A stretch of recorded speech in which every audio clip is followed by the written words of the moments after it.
আপোনাৰ সবে গম পাইছে বাজি থাক বাহিদিও গীতিকাৰ কীৰ্তিকমল ভূঞা গীত সাধনাৰ 7টা দশক আৰু তাৰ লগতে এখনি গ্ৰন্থ উন্মোচন কীৰ্তিকমল এই কাৰ্যসূচীৰ আজি যিগৰাকী মধ্যমণি কীৰ্তিকমল ভূঞা তেখেতক আহি পাওঁতেই সুধিলোঁ যে আপোনাৰ বিষয়েতো কিছু কথা ক'ব লাগিব। পঞ্চাতে মোক কৈছে মোৰ কথা নক'বা। মই বোলো এইটো কেনেকুৱা কথা, যাক লৈ আজিৰে আয়োজন তেখেতৰ বিষয়ে যদি নকওঁ অনুষ্ঠানটি কেনেকৈ হ'ব। যিকি নহওক আমি সকলোৱে জানো কীৰ্তিকমল ভূঞা ৰেডিঅ'ত চাকৰি কৰিলে।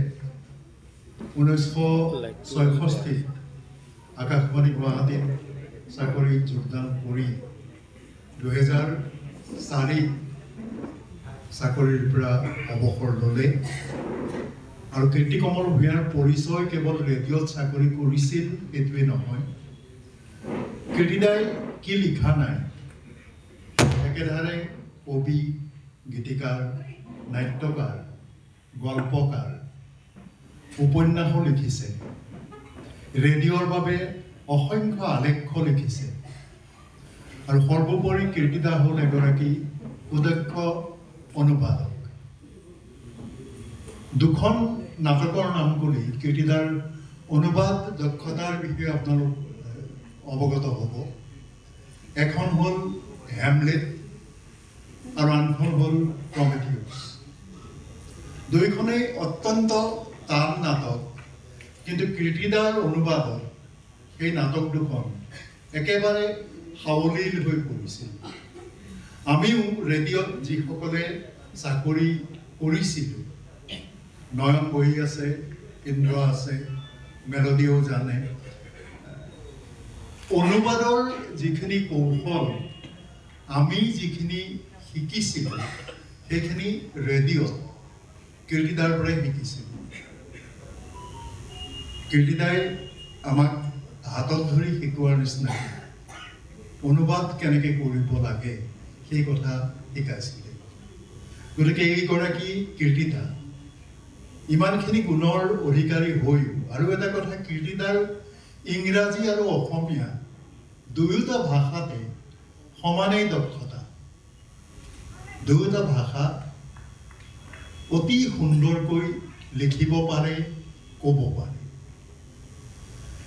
কিন্তু কীৰ্তিদাৰ এই পৰিচয়খিনিতকৈও আগস্থান ল'লেগৈ গীতিকাৰ কীৰ্তিকমল ভূঞা।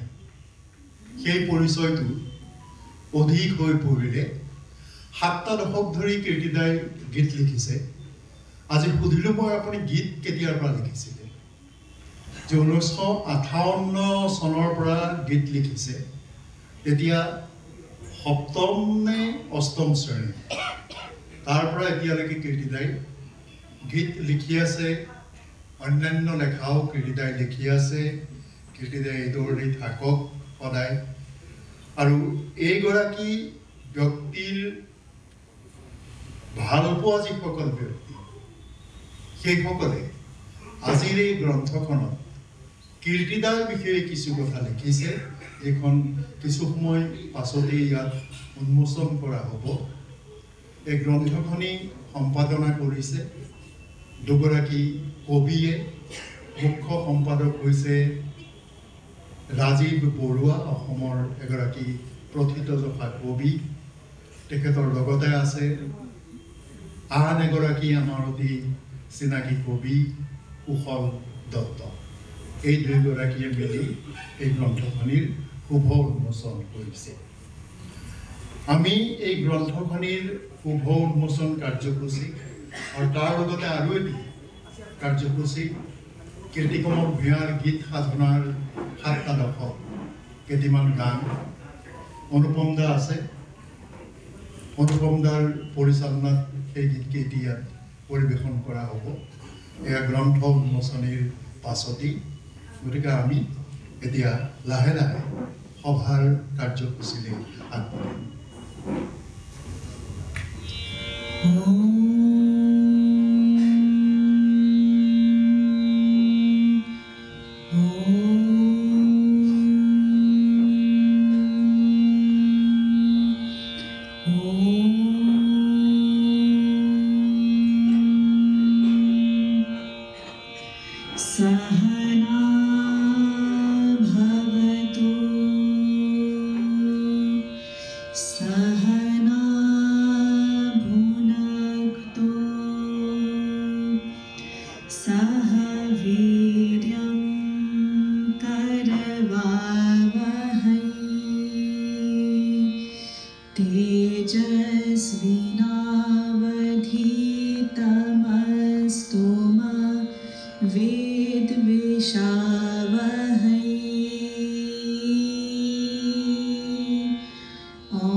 কৃতাঞ্জলি গোস্বামীৰ কণ্ঠত ইতিমধ্যে বাণীবদ্ধ কৰা এটি মংগলা স্বৰ্ণেৰে আজিৰ এই কাৰ্যসূচী আৰম্ভ কৰা হ'ল।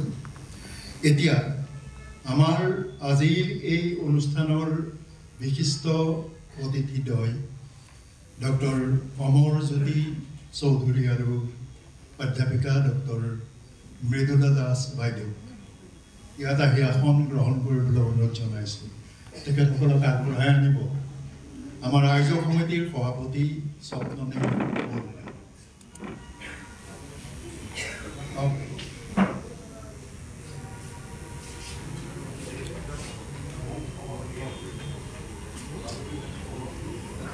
মই আজিৰ এই অনুষ্ঠানৰ মধ্যমণি কীৰ্তিদাক আসন গ্ৰহণ কৰিবলৈ অনুৰোধ জনাইছোঁ। একেবাৰে পিছফালে গৈ বহি আছেগৈ মনে মনে দূৰৈৰ পানী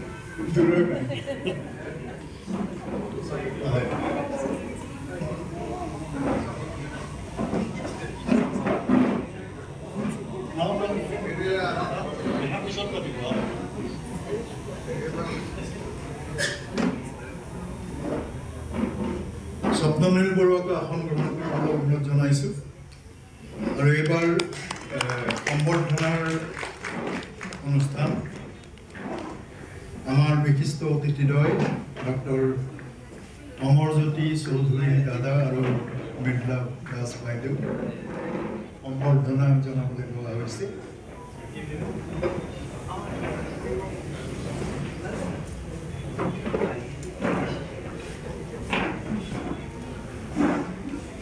একোখনি চেলেং চাদৰ আৰু এটি ফুলৰ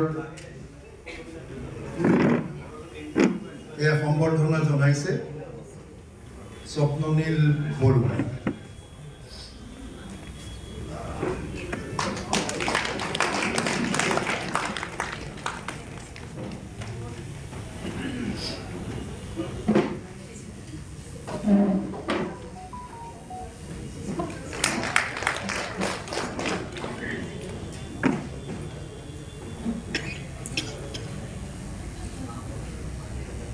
ধন্যবাদ। আৰু এইবাৰ কীৰ্তিদাক অভিনন্দন জনোৱা হ'ব। কীৰ্তিদাক অভিনন্দন জনাবলৈ অনুৰোধ জনাইছোঁ।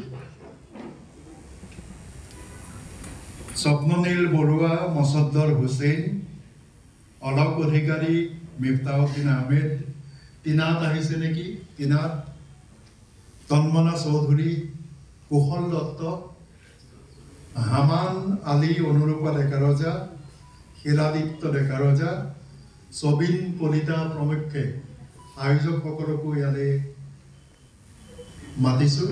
আহক আপোনালোক।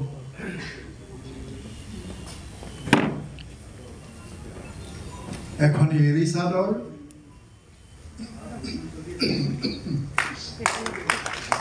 এখনি চেলেং চাদৰ,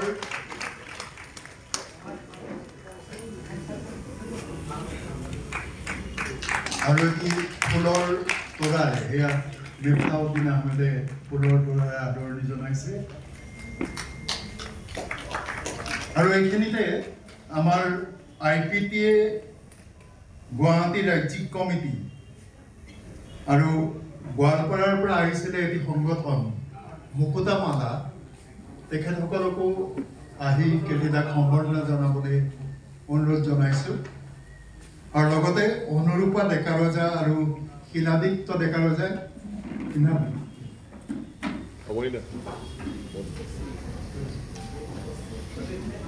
ইন্দ্ৰজিৎ দাসকো অনুৰোধ জনাইছোঁ।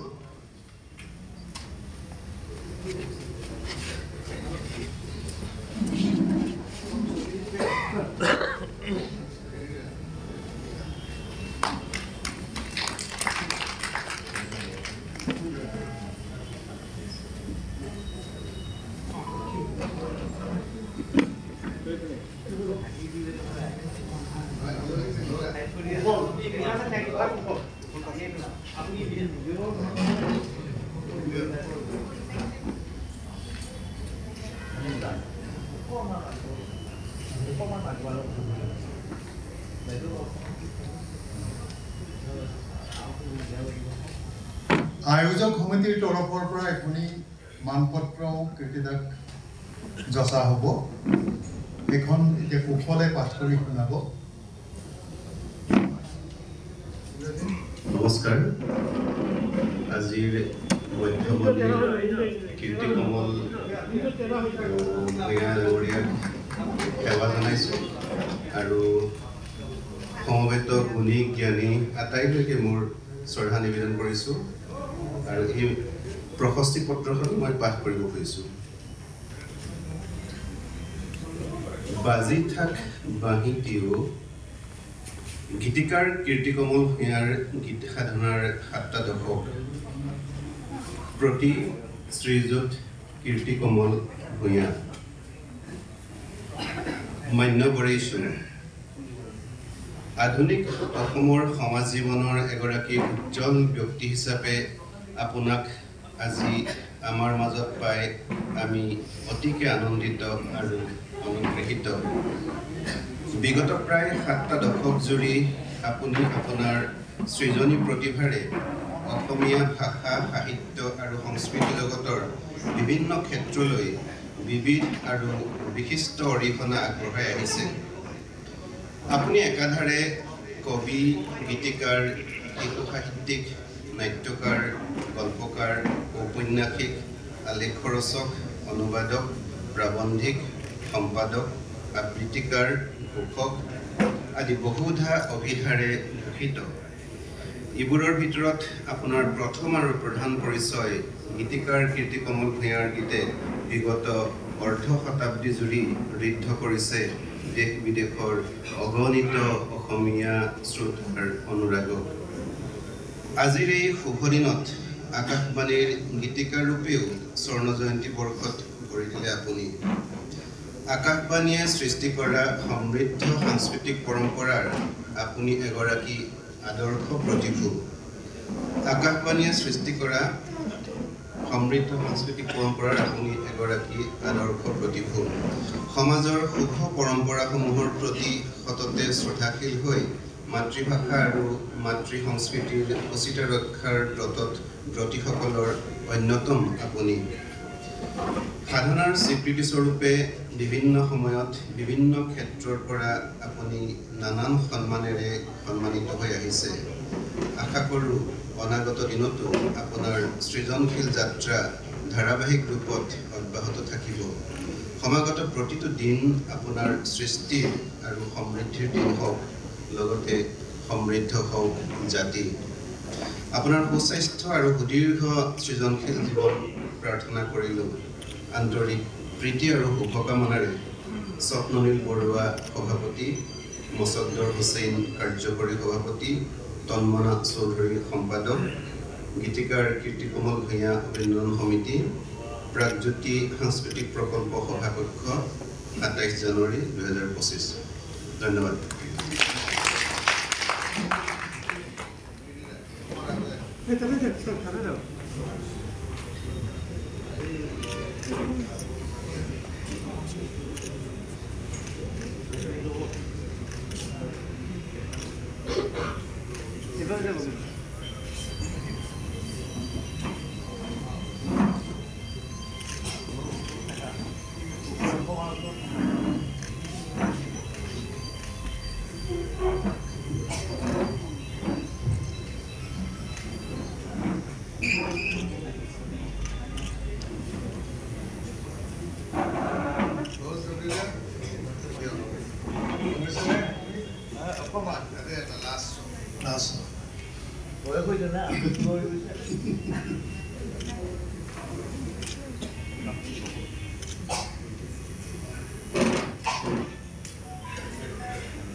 আজিৰ এই গ্ৰন্থখনিৰ প্ৰকাশক অলোক অধিকাৰীয়ে এখন গামোচা আৰু এটি ফুলৰ তোৰা কৃতিদাক অৰ্পণ কৰিব।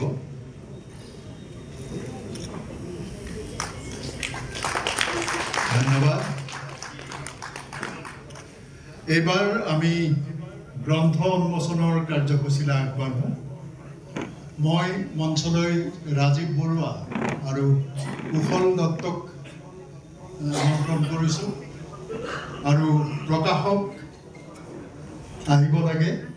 প্ৰকাশকো আহক, অলপ অধিকাৰী আৰু আমাৰ আয়োজক সমিতিৰ যিসকল আছে তেখেতসকলো আহক।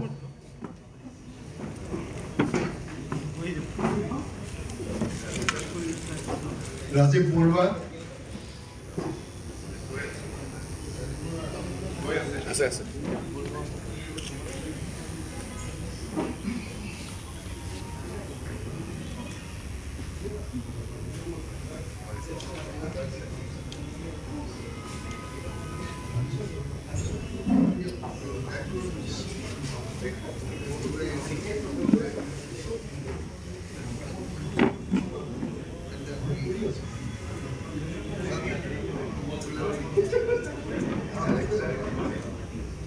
অমৰদাক অনুৰোধ জনাইছোঁ।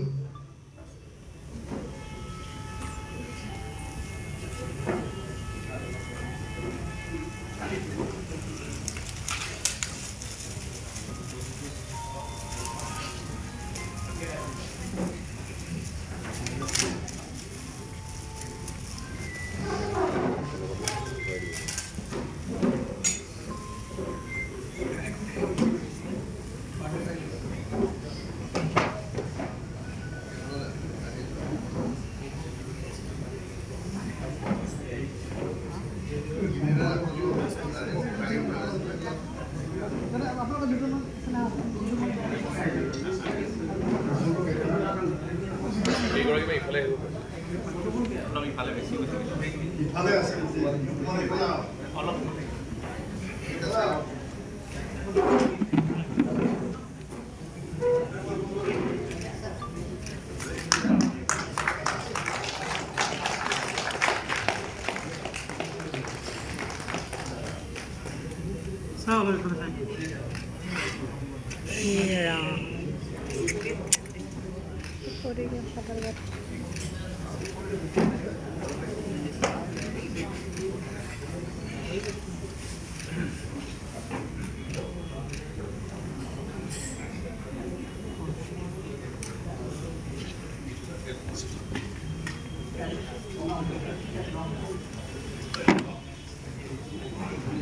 বৰুৱা কুশল দত্ত আৰু অধিকাৰী অলক অধিকাৰী অকণমান আহিব লাগে।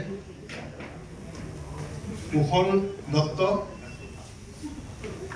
অকণমান সেইফালে যাওক, আপোনালোকক একোখনকৈ ওলাম গামোচাৰে সম্বৰ্ধনা যাচিব।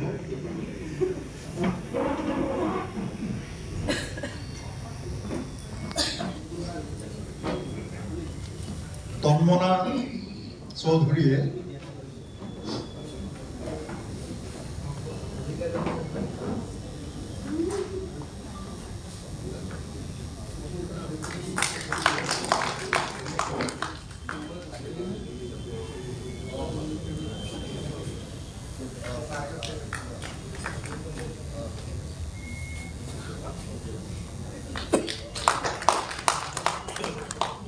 ধন্যবাদ। আৰু এইবাৰ আমি গ্ৰন্থ উন্মোচক ডক্টৰ অমৰজ্যোতি চৌধুৰীক দুআষাৰ ক'বলৈ অনুৰোধ জনাইছোঁ।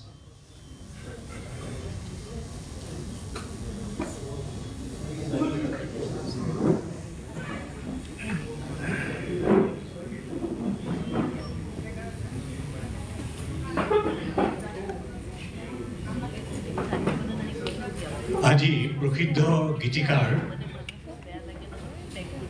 কবি, নাট্যকাৰ, অনুবাদক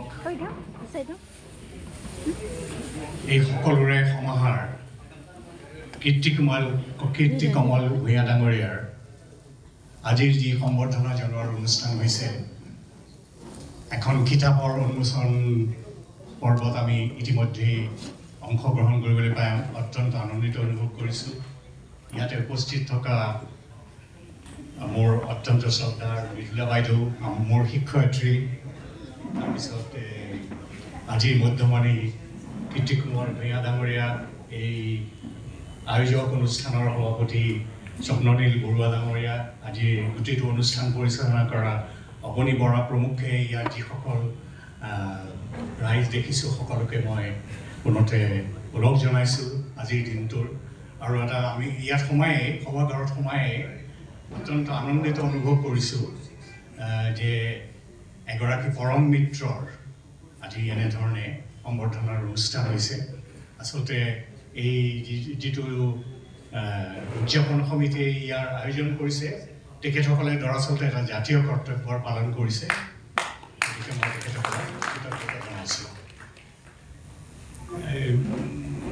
কীৰ্তিকমল ভূঞা মানুহজন যেতিয়া এনেই খোজকাঢ়ি আহিলে এনেকুৱা লাগে যেন মানুহ এটা গান এটা মানে খোজকাঢ়ি আহি আছে তেওঁৰ লগত গোটেইখন তেওঁৰ যিখন গাঁও গোলাঘাটৰ ওচৰৰ কমাৰবন্ধাৰ ওচৰৰ কছাৰীহাটৰ কাকতি গাঁও এই গাঁওখনৰ পৰা যেন সকলোবোৰ এই গছ গছনি চৰাই চিৰিকটিবোৰ লৈ আহিছে আহি পেলাই তেওঁ আমাৰ লগত কথা পাতিব খুজিছে এনেকুৱা লাগে মানুহজন আহিলে আৰু তেওঁ সেই তেনেকৈ থাকিয়েই সেই তাহানিতেই মানে স্কুলত পঢ়ি থাকোঁতেই গান লিখিছে গানত সুৰ দিছে নিজে আগতে গানো গাইছে তাৰপিছত ক্ৰমান্বয়ে বেছিকৈ গান লিখাত মনোনিৱেশ কৰিছে কিন্তু এই সকলোতে এই গাঁওখন তেখেতৰ পুৰণি গাঁওখন তেখেতৰ মাজত সদায় জীয়াই আছে আৰু সেইটোৱে চাগে তেখেতৰ ৰচনাৰ যিটো জাতে পাতে অসমীয়া এটা আমি ৰূপ দেখিবলৈ পাওঁ গানবোৰত বা তেখেতৰ লিখনিবোৰত এইটোক সেই গাঁওখনেই বোধ কৰোঁ তুলি তালি ডাঙৰ দীঘল কৰিছে মই শুনিবলৈ পাইছোঁ যে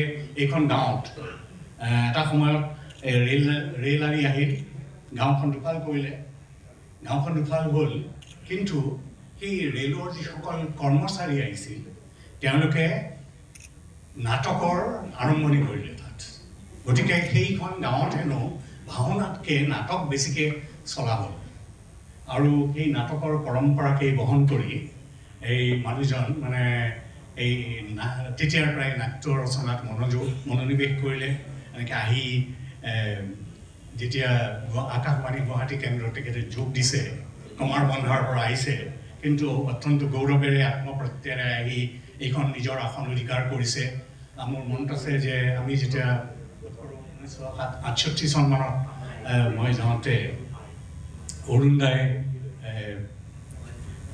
চিনাকি কৰি দিছিল এই কীৰ্তিকমল ভূঞা ডাঙৰীয়াৰ সৈতে এই প্ৰথম চিনাকি কিন্তু অত্যন্ত বিনয়ী মানুহ এজন একেবাৰে যেন ভিতৰৰ পৰা কথা কৈছে অন্তৰৰ ভিতৰৰ পৰা তেখেতৰ লগত কথা ক'লে যেনেকুৱা লাগি থাকে আজি কিছুদিনৰ আগতে আমাৰ ঘৰলৈ আহিছিল এই অনুষ্ঠানৰ সম্পৰ্কত তেতিয়া এঘণ্টামান সময় কটাইছে আমি এই গছ গছনিৰ মাজত চৰাই চিৰিকটি এইবোৰৰ কথা পাতি সময় কটালোঁ বাকী কথা একো নাই গতিকে সেই মানুহজনক দেখিলে খুব ভাল লাগে আৰু এইজন মানুহেই মই দীঘলীয়াকৈ নকওঁ কিন্তু কেইটামান কথা আচলতে কোৱাৰ প্ৰয়োজন আছে বুলি ভাবি কৈছোঁ যে মানুহজনে এনেকুৱা বিস্তীৰ্ণ ঠাইত মানে বিচৰণ কৰিলে যে গান লিখিলে গানৰ সুৰ দিলে নিজে গাইছেও তাৰপিছত কবিতা লিখিছে তাৰপিছত অনুবাদ কৰিছে নাটক লিখিছে আলেখ্য লিখিছে কি কথাত হাত দিয়া নাই সেইটো ভাবিলে আচৰিত লাগে মই বহুদিন আগতে তাহানিতে এই মনত পৰে যে নৱকান্ত বৰুৱা ছাৰক এবাৰ আমি সুধিছিলোঁ আমি স্কুলত কলেজত থাকোঁতে কেইবাজন ল'ৰা মিলি সাহ কৰি গৈ পেলাই তেখেতে কেনেকৈ এনেকৈ গোটেইবোৰ লিখিব পাৰে গান লিখিব পাৰে কবিতা লিখিব পাৰে উপন্যাস লিখে নাটক লিখে এই সকলোবোৰ কেনেকৈ পায় তেখেতে আচলতে কৈছিল যে তহঁতে আৰু অলপ ডাঙৰকৈ বুজি পাবি সেইটো মানে আচলতে ইটো নহয় সিটো একেবাৰে সামোৰ খাই থাকে এইটোৱেই আৰু এইকাৰণে আজি কীৰ্তিকমল ভূঞা ডাঙৰীয়াক যেতিয়া লগ পাওঁ সেই কথাষাৰেই বাৰে বাৰে মনত পৰে যেন গোটেইখিনি কথা ইটোৰ পৰা সিটোলৈ বিস্তৃত হৈ গৈ আছে তেখেতৰ প্ৰতিভা তেখেতৰ যিখিনি অভিজ্ঞতা সেইখিনি তেখেতৰ গান নাটকেৰে সমৃদ্ধ হৈ গৈ আছে আৰু আমাৰ জাতীয় জীৱনক সমৃদ্ধ কৰি আছে আমি বহুদিন আগতে আমি এখন ককা দেউতাৰ আহাৰ নামৰ নাটক কৰিছিলোঁ নৱকান্ত বৰুৱা ডাঙৰীয়াৰ উপন্যাসৰ ওপৰত ভিত্তি কৰি তেতিয়া এই হীৰেণ ভট্টাচাৰ্য ডাঙৰীয়াই আহি পেলাই আমাক কৈছিল যে এই সকলোবিলাক গান এই উপন্যাস নাটক এইবিলাক সকলোবোৰ আচলতে গান আৰু তেখেতে তেতিয়া আমাক এইখিনিৰ যিটো অনুষ্ঠানৰ আৰম্ভণিতে নাটকৰ আৰম্ভণিতে এই কপা কপা আখৰেৰে লিখা এবং এই ফলা চিটা কাগজত এটা কবিতা আনি দিছিল মই ভাবোঁ সেই কবিতাটো আজি কবিতাটোৰে মই তেখেতক সম্বৰ্ধনা জনাব খুজিছোঁ কীৰ্তিকমল ভূঞা ডাঙৰীয়া এজন কবিয়ে আন এজন কবিক দিয়াৰ দৰে আৰু আজি যিখন কিতাপ উলিয়াইছে প্ৰসংগক্ৰমে দুগৰাকী কবি কুশল দত্ত আৰু ৰাজীৱ বৰুৱা দুয়োগৰাকী ৰাজীৱ বৰুৱা প্ৰসিদ্ধ কবি কুশল দত্তই এতিয়া অসমীয়া কবিতাৰ জগতত এটা নতুনকৈ নাম কৰিছে আৰু নিজকে প্ৰতিষ্ঠা কৰিছে অত্যন্ত সাৱলীল সংবেদনশীল কবিৰূপে গতিকে দুয়োৰে চাহ এই কিতাপখনত মই পঢ়াৰ সুবিধা হৈছে আপোনালোকে যেতিয়া পঢ়িব দেখিবলৈ পাব যেন